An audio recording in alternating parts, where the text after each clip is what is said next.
Coming up on Varsity Sports, all classes have started their march toward March. We'll get you caught up on the early season high school hoops. And we'll bring in a couple of experts to give you their take on who are the best players in their regions.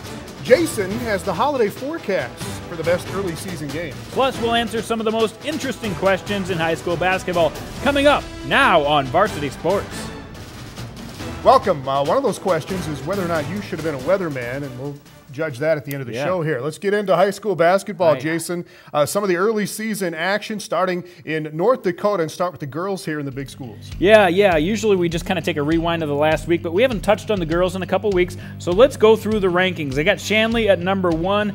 No doubt in my mind, a 75-39 win over Fargo South. They crushed Fargo North 82-46, but had a tough one on Tuesday night against Grand Forks Red River with just a 5-point win. Still like them at the top. Davies has been dominating as well. A couple huge wins for them. Had another big night on Tuesday for Lexi Clabo, 26 points, won 86-46 over Cheyenne. And then you see some new teams. Devils Lake made their way into the top 5 with an impressive back-to-back wins over West Fargo, and then they took out Minot, who at the time was ranked number 2 in the state. And Grand Forks Red River also makes an appearance at number 5 with a really close game against Shanley. That's almost like a win, playing Shanley within 5. All right, and in Class B, Minot Ryan, still your number 1 team? Still the number 1 team, no doubt about it. There's some teams with losses that are also in my top 5. Thompson, Lakota, Edmore, but those were tough early season losses. All right, talk about boys in North Dakota. Your preseason number 1 team, Minot, off to a 5-0 start now. They've been talking about playing defense all year. How's that going? Yeah, well, you know what? Their defensive numbers are actually pretty eerily similar to last year's defensive numbers. The difference is, on offense, they've been putting up even more points. Minot does look like the best team in the state right now. Grand Forks Red River, on the other hand, I thought was one of the best teams in the state, but did put up a nice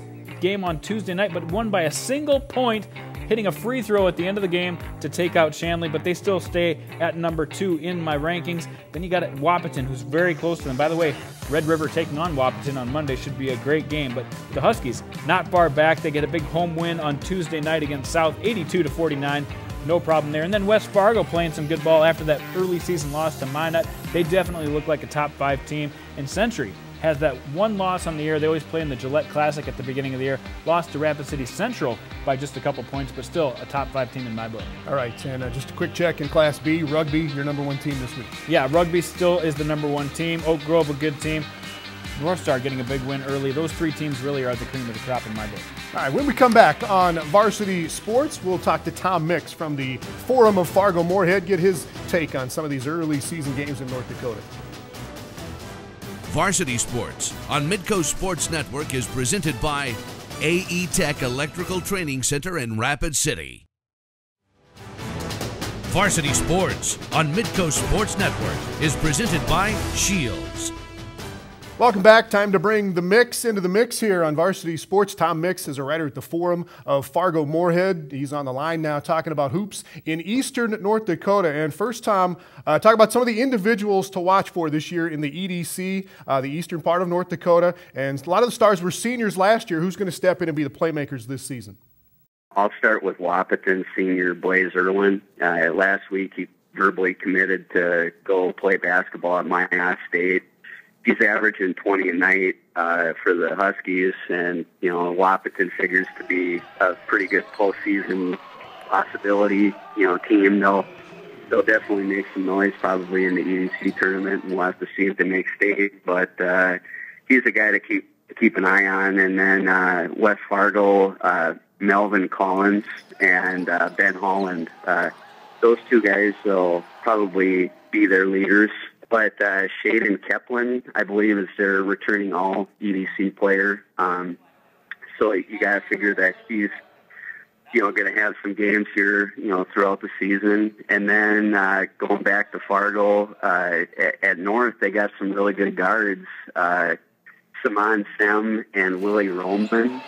Those 2 guys are, having pretty good games in the early going. Across town here at Shanley, they're a deeper team, too. They lost in North last week, but in the game that I covered that they played at South, or that they posted South, Matt Wolbaum scored 20-plus points in that game, so he's a nice guard for Shanley. Well, the EDC looks pretty wide open this year. So what storylines do you think are going to play out in boys basketball? Well, like you said, the key theme is it's wide open. I mean, there's really no clear front runner to speak of. I mean, there's a handful of teams that certainly are going to be favored to get some of those top seeds heading into the region tournament later this season in March. But I think it's going to be on a nightly basis. Any given night, one team might surprise another. One team, there's going to be a lot of parity in this league this year, and I think that's what I got from the coaches when I did the preseason reports on some of these teams in town. And if I were to maybe take a handful of teams that I think might be potential top 4 teams in the conference, I'd have to say, for sure in the top 3, I'd have to put Red River because they're certainly bringing back a lot of depth, West Fargo, Wahpeton. And then, that 4th seed seems to be that one where a lot of people think that could be up for grabs, at the region tournament. So we'll have to see how that all develops. All right, Tom, how about the girls? Tell us the big names who are going to be stuffing the stat charts this year. Well, yeah, in the early going, I think you have to go with Sarah Jacobson at Fargo Shanley. I mean, she's going to be averaging 20 points a night here, or she's a threat to, maybe even exceed that. Have big games on a nightly basis for the Deacons, but, she's surrounded with a lot of talent, too, so it's not just her. Olivia Frazee is a Division I athlete. She's going to produce for the Deacons. And then Lauren Rotunda, she's another junior, believe it or not. Sarah's a junior, too. So individually, if you go across, a little bit further down 25th Street at Davies, Lexi Claybo, she's going to UND. She's a really good player for, the Eagles. And when it comes to the rest of the conference, we'll have to see what other playmakers emerge. In town, though, that's what I've noticed so far in the early going. All right, thanks to Tom Mix in Fargo. And later, coming up on the show here, Jandy's long-range forecast for hoops in the area. He's going to do it weatherman style. It's spectacular. But next, we dig into South Dakota's first week of high school basketball. Varsity Sports on Midco Sports Network is presented by AE Tech Electrical Training Center in Rapid City. Varsity Sports on Midco Sports Network is presented by Shields.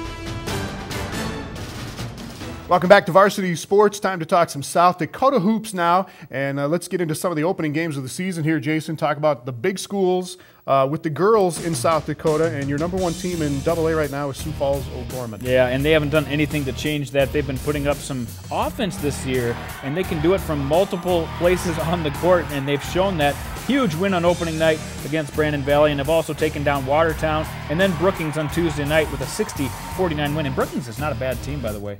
Lincoln's only played that 1 game, but got the win over Rapid City Central or Stevens on the road. And then you see Stevens, who actually makes the jump up into the rankings, up to number 3, even though they have that loss against Lincoln. An impressive win against Washington. Pretty much dominated that game from start to finish. And Brookings, you see, creeping into that rankings. Had a good game against Brandon Valley, another team that we thought might not be that good, but had proven to be a pretty good team. And we caught up with Lynn Frederick right after that opening game with him. And so I was pleased, particularly with our adjustments our kids made in the 3rd quarter. And then, we made some free throws, and then we made some big shots down the stretch. Our bench played a valuable role tonight. We had a lot of contributions off the bench tonight. So a lot of positives from tonight's game. Great coach there in Brookings. We'll see if Coach Frederick can They'll be in the mix. Get them going this year with the Bobcats. Let's move to Class A girls, Jason, and you want to talk about St. Thomas More, the defending Class A champions. They've already played the defending AA champion Sioux Falls, Washington this season. That could be their toughest game of the year on a schedule that is filled with tough games. But they came out to a little bit of a sluggish start, but came out and really got things going with Alexis Swedlin, who's going to be doing it all year. He's going to Washington State next year and probably was the best player on the court against Washington as they got a 58-56 win. They're already off to a 4-0 start. That's a team that's going to be tough to beat in Class A. All right, Washington, meanwhile, lost 7 seniors from last year's championship. Yeah, and a coach, and it's going to take some time to get them on the right track. So far, got into foul trouble. That's not going to be what's going to help them have a good season this year. But St. Thomas more the power again in Class A. You got it. All right, in boys, defending champion in AA, Sioux Falls Roosevelt's Rough Riders. They get Darius Buss as their head coach this year. Comes from Rapid City. Opened up with a win over Vermilion by 15.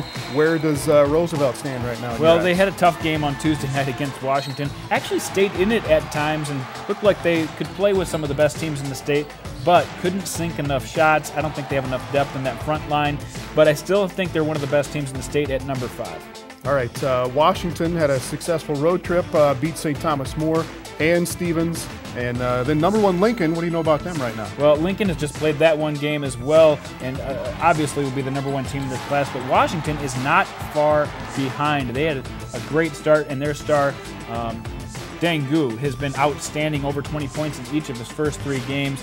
He went off for another 21-point performance against Roosevelt. That is going to be a team that's tough to beat as well. Fun to watch some of the matchups coming up soon. And O'Gorman, what do you think about them early in the season? Yeah, they've got a tough game against Lincoln coming up, and that's a team that is very well balanced.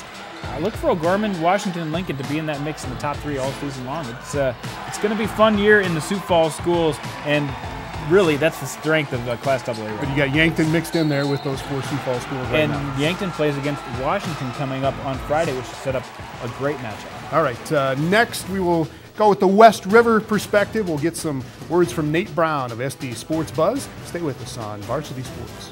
Varsity Sports on Midco Sports Network is presented by AE Tech Electrical Training Center in Rapid City. Varsity Sports on Midco Sports Network is presented by Shields. Welcome back to Varsity Sports. Time to get down now with Nate Brown of SD Sports Buzz. He's on top of everything West River in South Dakota. And Nate, start with St. Thomas More. The boys and the girls program's off to good starts again. Do they have what it takes this year to get back and play for a state championship? I put St. Thomas More girls at number 1, no hesitation at all. I think it would be a shock if they didn't win the state championship. They are going to be tough to beat in Class A girls basketball. On the boys' side, a little bit different. I think there's some great teams around the state. You guys know about them, Del Rapids, Clark. I think Sioux Valley's going to be pretty good in Class A boys basketball. But at St. Thomas More, I also have them ranked number 1 in Class A boys basketball. They've got they've got 2 6'8" players down low. They've got good guard play at the point guard position, and they're going to have some kids step up that you haven't seen a lot of yet.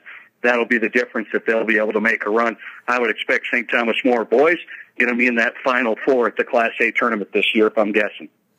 All right, last year we know that the Stevens boys were at the top most of the season. How about this year? Are there any Rapid City schools, boys or girls, that could make a serious playoff run?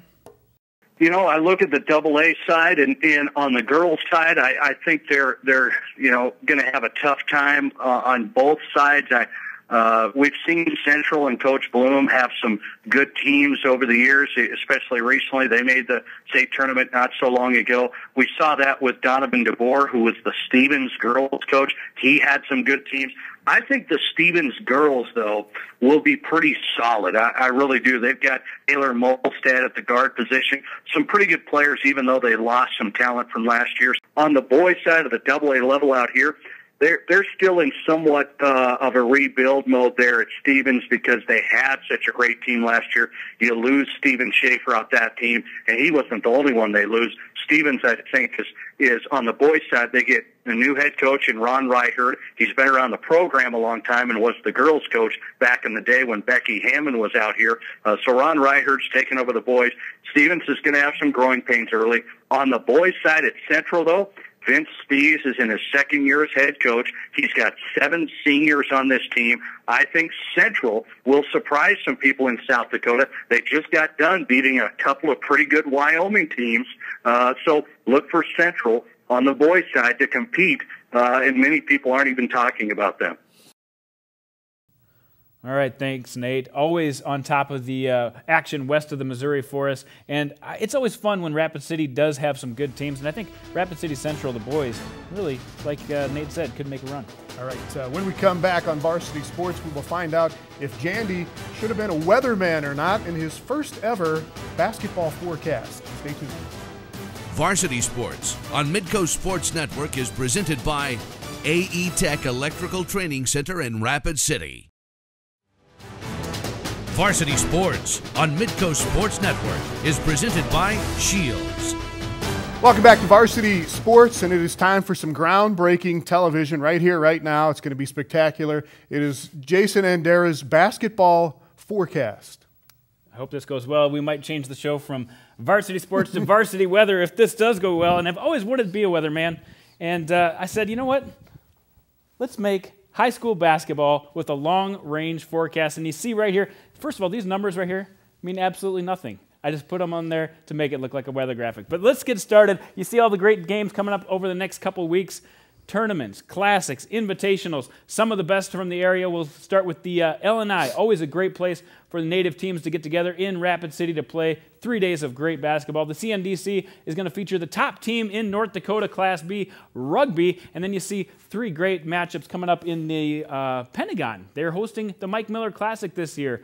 That should be fun. That's always been at the Corn Palace. You always see great teams from Nevada, Indiana, Minnesota, playing all the best teams from South Dakota, so that should be good. And a couple Class B classics with Mandan Holiday Classic, and then, of course, the Parkston Classic, always a good one as well. Some great matchups coming up. Let's take a look a little bit more focused on what's coming up over the next 3 days. It will start out on Thursday, a cross-state battle. Even though geographically, Hettinger, Scranton, and Harding County very close, both off to great starts. It's fun to see those 2 different states play games against each other, and so I give them about a 50-50 chance of winning that game. And then coming up later on Thursday, a girls' whoa, this is harder than it looks. A girls' battle between Mandan and Century. Mandan off to a 3-0 start. Century's lost a couple. Don't be fooled. Century definitely the favorite in this game. I give them a 75% chance of winning. We'll move into South Dakota where Lincoln takes on O'Gorman. Always a battle when you get 2 Sioux Falls boys teams. This one will be in the O'Gorman gym. It's going to be crazy, but I still think the #1 Lincoln Patriots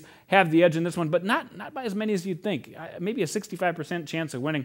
Then the defending champs up in North Dakota take on West Fargo. West Fargo has a little better team this year, folks. I give them a 70% chance of winning. And then another tough one coming up in Minnesota versus South Dakota in girls basketball. Lincoln off to a good start, but they've just played 1 game. Moorhead, on the other hand, has already played 6 games. Even though they've lost a couple, that experience might translate and get them off to a good start, but I still think Lincoln is the team to beat. Now let's take a look at the radar. Look at all that activity on the radar, Tom, all over the board. But what we're interested in is what's under the radar, and under the radar are the teams that are flying, not getting noticed. Watford City, the girls basketball team, won the Rough Rider shootout. Katie Mogan poured in 28 points in that championship game, off to a great start, but they do have Bishop Ryan on Monday, so don't get too excited. And then the boys' side, we just talked about Hettinger Scranton, off to a 3-0 start, have almost all their starters back. They were under 500 last year, but if they get a couple wins over these holiday season, that is a team that's not going to be under the radar for long. Let's move to South Dakota under the radar. Sioux Valley, the girls, off to an impressive start, 3-0. They get big wins over teams like Clark, Willow Lake, Howard, and you can't do much better than that. And they beat DeSmet to start the season off. Great start for the Cossacks. And then a team, it's hard to talk about Mitchell being under the radar, but they are. This is a team that has a storied program of winning, but won just 1 game last year. And so far, through 2 games this year, have already gone 2-0, and not only that, they put up 90 and 100 points in their first 2 games. So the Colonels are a little bit under the radar, but not for long. What do you think, Tom? They were under the radar. They are no longer under the radar after you put them on the radar. Nice They're job, on by the the radar. way. You were very non-committal there, 65%. All right. There's not going to be many 100% chances of rain, and there's not very many 100% chances of winning, Tom. Partly cloudy, chance of precip, and you could be a weatherman. Nice job. I could do that. Talk about the Mitchell boys a little bit.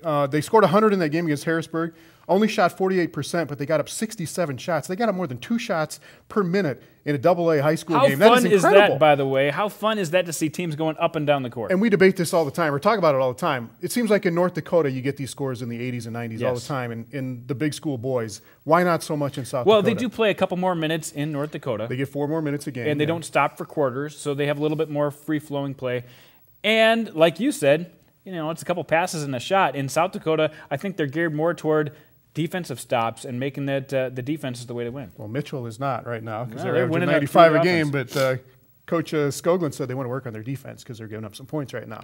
All right, time for the fast break, Jandy. Preseason polls, you get it out. Everybody gets their preseason poll out. Why is it so hard to rank these things in the preseason? What are you basing it on? You know, everybody ranks it just based on what's coming back from last year, but you can't do that with all these juniors waiting to their chance to get into the lineup. You don't know how good they are. Some of these first-time players are outstanding, so it's really hard. Unless you've seen a lot of JV games and sophomore games last year. You'd and see even those players then, coming up, but still. Even then, there's a lot of maturing going on between your junior and sophomore year. All right, you've got your preseason rankings. You got your second week rankings out now. What would you change immediately from those preseason rankings? A lot? Well, I don't have any regret, first of all. I call it as I see it. I put them out there. I mean, you look at a team like Sioux Falls, Washington, the girls off to an 0-2 start. Not what you expected. I had them at number 2.